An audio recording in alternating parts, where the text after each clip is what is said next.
Hello दोस्तों, आप लोग कैसे हैं। आशा करता हूँ कि आप लोग बढ़िया होंगे। मैं आज आप लोग के बीच Bihar board class 10th Hindi chapter 5 नगरी लिपि चैप्टर का ऑब्जेक्टिव क्वेश्चन लेकर आया हूँ। अगर मेरे यूट्यूब चैनल ज्ञानदीप ऑफिशियल को सब्सक्राइब नहीं किए हैं तो जाकर कर लें। मैं इसी प्रकार का वीडियो लेकर आते रहूँगा और वीडियो देखने के लिए वीडियो का लिंक डिस्क्रिप्शन में दिया हुआ है, जाकर उसको भी देख सकते हैं। चलिए बिना देर किए वीडियो को शुरू करते हैं। सबसे पहले हम लोग 1 नंबर प्रश्न से शुरू करेंगे। 1 नंबर प्रश्न में है, टकसाल का संबंध है ए में सिक्कों से, बी में अभिलेखों से, सी में लिपि से, डी में अनाज के ढेरों से। तो इसका उत्तर हो जाएगा ऑप्शन नंबर ए, सिक्कों से। इसी क्रम में हम लोग 2 नंबर प्रश्न को देखेंगे। 2 नंबर में है, श्रवणबेलगोला स्थान का संबंध है। ऑप्शन नंबर ए में है जैन धर्म से, ऑप्शन बी में है बौद्ध धर्म से, ऑप्शन सी में है सिख धर्म से, ऑप्शन डी में है वैष्णव धर्म से।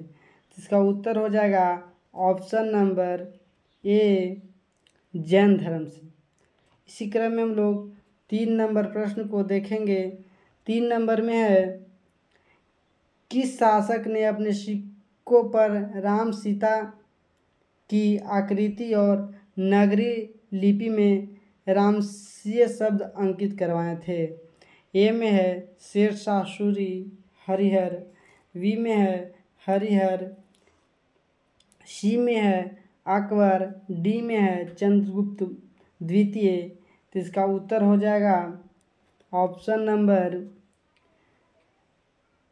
सी, अकबर। इसी क्रम में हम लोग 4 नंबर प्रश्न को देखेंगे। 4 नंबर में है, नगरी लिपि शीर्षक निबंध के निबंधकार कौन हैं। ए में है गुणाकर मूल्य, बी में है रामचंद्र शुक्ल, सी में है डॉक्टर भोलानाथ तिवारी, डी में है बाबूराम सक्सेना। इसका उत्तर हो जाएगा ऑप्शन नंबर ए, गुणाकर मूल्य। इसी क्रम में हम लोग 5 नंबर प्रश्न को देखेंगे। 5 नंबर में है, नगरी लिपि शीर्षक पाठ किस पुस्तक से लिया गया है। ए में है अक्षरों की कहानी, बी में है भारतीय लिपियों की कहानी, सी में है अक्षर कथा, डी में है इनमें कोई नहीं। इसका उत्तर हो जाएगा ऑप्शन नंबर बी, भारतीय लिपियों की कहानी। इसी क्रम में हम लोग 6 नंबर प्रश्न को देखेंगे। 6 नंबर में है, मराठी भाषा की लिपि कौन सी है। ए में है ब्राह्मी, बी में है नंदी नागरी, सी में है देवनागरी, डी में है मराठी लिपि। इसका उत्तर हो जाएगा ऑप्शन नंबर सी, देवनागरी। इसी क्रम में हम लोग 7 नंबर प्रश्न को देखेंगे। 7 नंबर में है, सिद्धम क्या था। 7 नंबर में है सिद्धम क्या था। ऑप्शन नंबर ए में है मंत्र, बी में है सिद्ध योगी, सी में है साधु, डी में है एक प्रकार की लिपि। इसका उत्तर हो जाएगा ऑप्शन नंबर डी, एक प्रकार का लिपि। सिद्धम था एक प्रकार का लिपि। इसी क्रम में हम लोग 8 नंबर प्रश्न को देखेंगे। 8 नंबर में है, नगरी लिपि कब एक सार्वदेशिक लिपि थी। ए में है 15वीं सदी में, बी में है ईसा, गलती हो गया है इसका ऑप्शन में थोड़ा सा, तो इसको हम कुछ मान लेंगे, इसको 9 से 12वीं सदी मान लेंगे, 9 से 12वीं पूर्व काल में। सी में है 8वीं से 11वीं सदी में, डी में है कभी नहीं। इसका उत्तर हो जाएगा ऑप्शन नंबर सी, 8वीं से 11वीं सदी में। इसी क्रम में हम लोग 9 नंबर प्रश्न को देखेंगे। 9 नंबर में है, पहले दक्षिण भारत की नगरी लिपि क्या कहलाती थी? ए में है नंदी नगरी, बी में है कोंकणी, सी में है ब्राह्मी, डी में है सिद्धम। इसका उत्तर हो जाएगा ऑप्शन नंबर ए नंदी नगरी। इसी क्रम में हम लोग 10 नंबर प्रश्न को देखेंगे। 10 नंबर में है, गुणाकर मूल्य का जन्म कब हुआ था? ए में है 1935 ईस्वी में, ऑप्शन बी में है 1936 ईस्वी में, ऑप्शन सी में है 1937 ईस्वी में, ऑप्शन डी में है 1938 ईस्वी में। इसका उत्तर हो जाएगा, गुणाकर मूल्य का जन्म हुआ था 1935 ईस्वी में, ऑप्शन नंबर ए इसका उत्तर हो जाएगा। 11 नंबर प्रश्न को हम लोग देखेंगे। 11 नंबर में है, गुणाकर मूल्य का जन्म कहाँ हुआ था?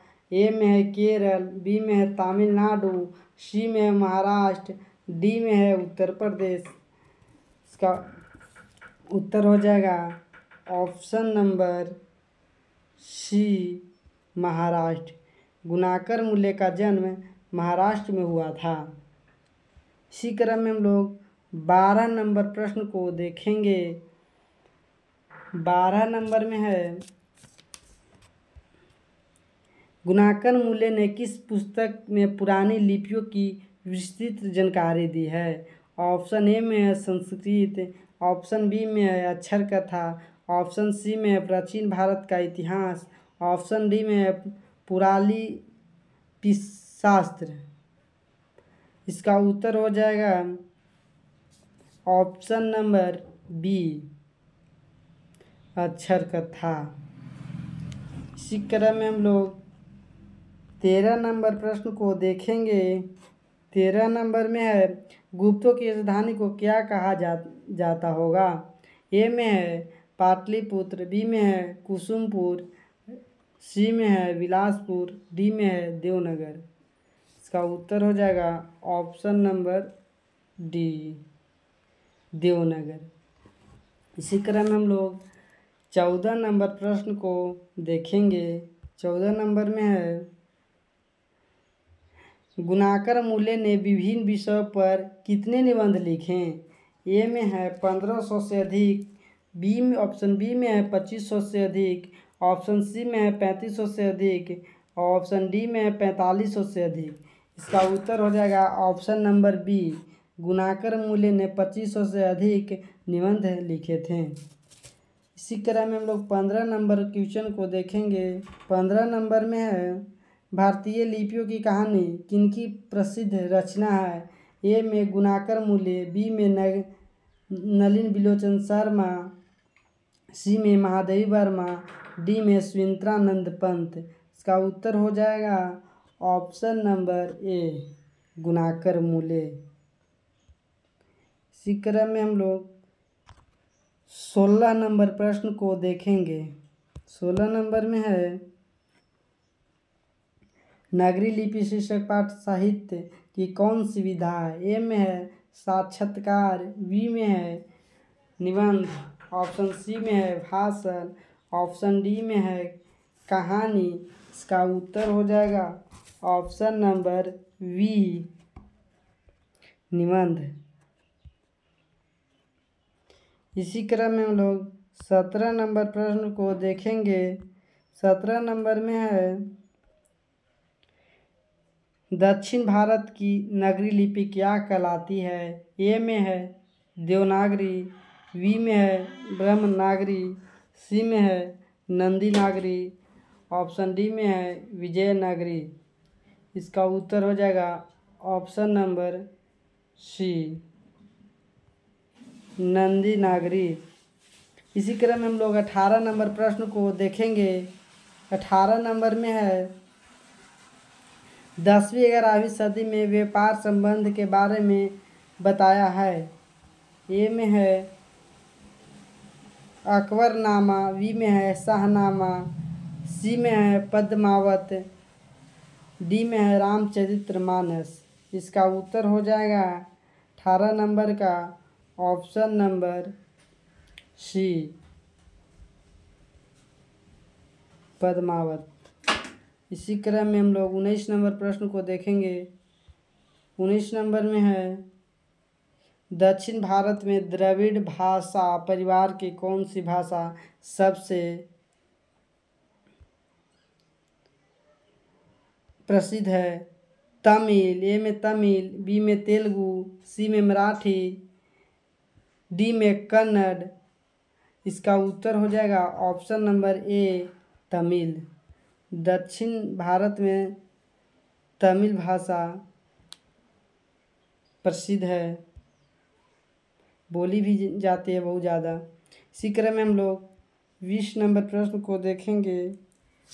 20 नंबर में है, सरहपाद की कृति है, ए में है दोहा कोश, बी में है पृथ्वीराज रासो, सी में है वृक्ष कटिकम, डी में है मेघदूतम। इसका उत्तर हो जाएगा ऑप्शन नंबर ए, दोहा कोश। इसी क्रम में हम लोग 21 नंबर प्रश्न को देखेंगे। 21 नंबर में है, दोहा कोश किनकी रचना है? ए में है सरहपाद की, बी में है रसखान की, सी में है जीवनानंद दास की, डी में है गुरु नानक की। इसका उत्तर हो जाएगा ऑप्शन नंबर ए, सरहपाद की। इसी क्रम में हम लोग 22 नंबर प्रश्न को देखेंगे। 22 नंबर में है, हिंदी के आदि कवि हैं। ए में है चंदबर दाई, बी में अमीर खुसरो, सी में बिहारी लाल, डी में सरहपाद। इसका उत्तर हो जाएगा option number D, Sarahapada. Hindi के आदि कवि सरहपाद को माना जाता है। इसी क्रम में हम लोग 23 नंबर प्रश्न को देखेंगे। 23 नंबर में है, गुणाकर मूले ने मिडिल स्तर की पढ़ाई किस भाषा में की थी? ए में है मराठी भाषा में, बी में है पंजाबी भाषा में, सी में है बंगाली भाषा में, डी में है अंग्रेजी भाषा में। इसका उत्तर हो जाएगा ए, मराठी भाषा में। गुणाकर मूले ने मिडिल स्तर की पढ़ाई मराठी भाषा में किए थे। इसी क्रम में हम लोग 24 नंबर प्रश्न को देखेंगे। 24 नंबर में है, मूले ने अंग्रेजी व हिंदी की पढ़ाई कहाँ पर की? ए में है दिल्ली में, बी में है जौनपुर में, सी में है वर्धा में, डी में है इलाहाबाद में। इसका उत्तर हो जाएगा ऑप्शन नंबर सी, वर्धा में। जो गुणाकर मूले थे वो हिंदी इंग्लिश की पढ़ाई वर्धा में किए थे। इसी क्रम में हम लोग 25 नंबर प्रश्न को देखेंगे। 25 नंबर प्रश्न में है, नेपाली भाषा किस लिपि में लिखी जाती है? ए में है गुरुमुखी लिपि में, बी में है खरोष्ट लिपि में, सी में है ब्राह्मणी लिपि में, डी में है देवनागरी लिपि में। इसका उत्तर हो जाएगा ऑप्शन नंबर डी, देवनागरी लिपि में। इसी क्रम में हम लोग 26 नंबर प्रश्न को देखेंगे। 26 नंबर में है, रामायण की रचना किस भाषा में है? ए में है संस्कृत, बी में है हिंदी, ऑप्शन सी में है उर्दू, ऑप्शन डी में है अंग्रेजी। इसका उत्तर हो जाएगा ऑप्शन नंबर ए, संस्कृत भाषा में। इसी क्रम में हम लोग 27 नंबर प्रश्न को देखेंगे। 27 नंबर में है, बांग्ला लिपि प्राचीन नगरी लिपि की है। ए में है पुत्री, बी में है ऑप्शन बी में है बहन, ऑप्शन सी में है भगनी, डी में वहू। इसका उत्तर हो जाएगा ऑप्शन नंबर बी, वहन। इसी क्रम में हम लोग 28 नंबर प्रश्न को देखेंगे। 28 नंबर में है, केरल के शासकों के द्वारा सिक्कों पर वीर केरलस शब्द किस लिपि में लिखी गई है? ए में है नगर लिपि में, बी में है ब्राह्मी लिपि में, सी में है नागरी लिपि में, डी में है गुरुमुखी लिपि में। इसका उत्तर हो जाएगा 28 नंबर प्रश्न का ऑप्शन नंबर ए नागरी लिपि में। इसी क्रम में हम लोग 29 नंबर प्रश्न को देखेंगे। 29 नंबर में है,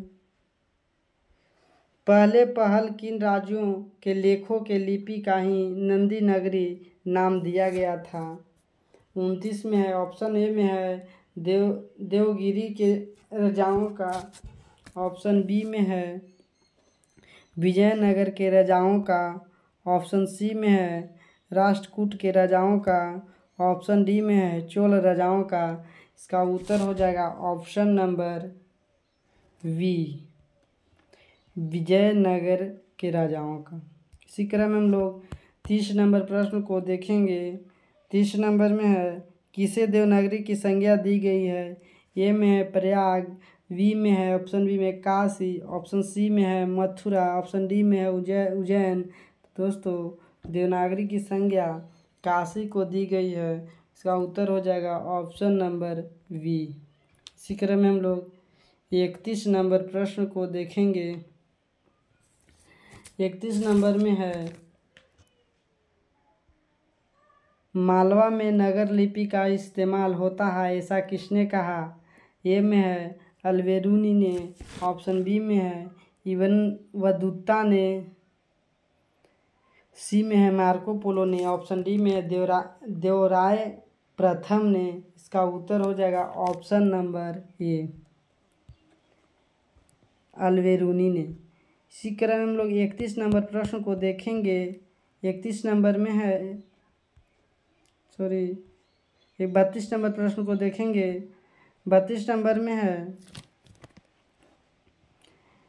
अमोधवर्ष कौन था। ऑप्शन ए में एक विद्वान, ऑप्शन बी में है प्रख्यात राष्ट्रकूट राजा, ऑप्शन सी में है एक कवि, ऑप्शन डी में है राज्य वैद्य। इसका उत्तर हो जाएगा ऑप्शन नंबर वी, प्रख्यात राष्ट्रकूट राजा। इसी क्रम में हम लोग 33 नंबर प्रश्न को देखेंगे। 33 नंबर प्रश्न में है, ईसा की 14वीं-15वीं सदी ने अपने लेखों की लिपि को कहा है। ए में है नंदी नगरी, बी में है देवनागरी, सी में है गुजराती, डी में है ब्राह्मी। इसका उत्तर हो जाएगा ऑप्शन नंबर ए, नंदी नगरी। इसी क्रम में हम लोग 34 नंबर प्रश्न को देखेंगे। 34 नंबर में है, हिंदी लिखी जाती है। ए में देवनागरी लिपि में, बी में खरोष्टी लिपि में, सी में गुजराती लिपि में, डी में ब्राह्मी लिपि में। इसका उत्तर हो जाएगा ऑप्शन नंबर ए, हिंदी जो है देवनागरी लिपि में लिखी जाती है। इसी क्रम में हम लोग 35 नंबर प्रश्न को देखेंगे। 35 नंबर में है, विजयनगर के राजाओं के लेखों की लिपि को क्या नाम दिया गया। ऑप्शन ए में ब्राह्मी लिपि, ऑप्शन बी में सिद्धम लिपि, ऑप्शन डी में नंदी नागरी लिपि, ऑप्शन डी में नगरी लिपि। इसका उत्तर हो जाएगा ऑप्शन नंबर सी, नंदी नगरी लिपि। इसी क्रम में हम लोग 36 नंबर प्रश्न को देखेंगे। 36 नंबर में, इस्लामी शासक का आरंभ काल है। ए में है 12वीं सदी में, बी में है 13वीं सदी में, सी में है 14वीं सदी में, डी में है 15वीं सदी में। इसका उत्तर हो जाएगा ऑप्शन नंबर ए, 12वीं सदी में। इसी क्रम में हम लोग 37 नंबर प्रश्न को देखेंगे। 37 नंबर में है, गुणाकर मूल्य की मृत्यु कब हुई। ऑप्शन ए में है 1935 ईस्वी में, ऑप्शन बी में है 1999 ईस्वी में, ऑप्शन सी में है 2005 ईस्वी में, ऑप्शन डी में है 2009 ईस्वी में। इसका उत्तर हो जाएगा ऑप्शन नंबर डी, 2009 ईस्वी में। इसी क्रम में हम लोग 38 नंबर प्रश्न को देखेंगे। 38 नंबर में है, नागरी लिपि के आरंभिक लेख हमें कहाँ से मिलती है। ए में है पूर्वी भारत से, बी में है पश्चिमी भारत से, सी में है दक्षिणी भारत से, डी में है दक्षिणी भारत से। इसका उत्तर हो जाएगा ऑप्शन नंबर सी, दक्षिणी भारत से। इसी क्रम में हम लोग 39 नंबर प्रश्न को देखेंगे। 39 नंबर में है बेतमा दान पत्र किस समय का है? ए में है 1020 ईस्वी, बी में है 1021 ईस्वी, सी में है 1022 ईस्वी, डी में है 1023 ईस्वी। इसका उत्तर हो जाएगा ऑप्शन नंबर ए, 1020 ईस्वी। इसी क्रम में हम लोग 40 नंबर प्रश्न को देखेंगे। 40 नंबर प्रश्न में है उत्तर भारत से नागरी लिपि के लेख कब से मिलने लगते हैं? ए में है 8वीं सदी से, ऑप्शन बी में है 6ठी सदी से, ऑप्शन सी में है 9वीं सदी से, ऑप्शन डी में है 4थी सदी से। इसका उत्तर हो जाएगा ऑप्शन नंबर सी, 9वीं सदी से। इसी क्रम में हम लोग 41 नंबर प्रश्न को देखेंगे। निबंध के लेखक हैं ए में गुणाकर मूले, बी में अज्ञेय, सी में पंत, डी में प्रसाद। इसका उत्तर हो जाएगा ऑप्शन नंबर ए, गुणाकर मूले। इसी क्रम में हम लोग 42 नंबर को पढ़ेंगे। इससे पहले मेरे चैनल ज्ञानदीप ऑफिशियल को सब्सक्राइब नहीं किए हैं तो कर लें, मैं इसी प्रकार का वीडियो लेकर आते रहते हैं। 42 में है तमिल, मलयालम, तेलुगु, कन्नड़ भाषाएं हैं। ए में है उत्तर भारत की, ऑप्शन बी में है पश्चिम भारत की, ऑप्शन सी में है पूर्वी भारत की। इसका उत्तर हो जाएगा ऑप्शन डी में है दक्षिण भारत की। इसका उत्तर हो जाएगा ऑप्शन नंबर बी, पश्चिम भारत की। दोस्तों वीडियो अच्छी लगी होगी तो मेरे चैनल को सब्सक्राइब करें, लाइक करें और शेयर करें। जय हिंद दोस्तों।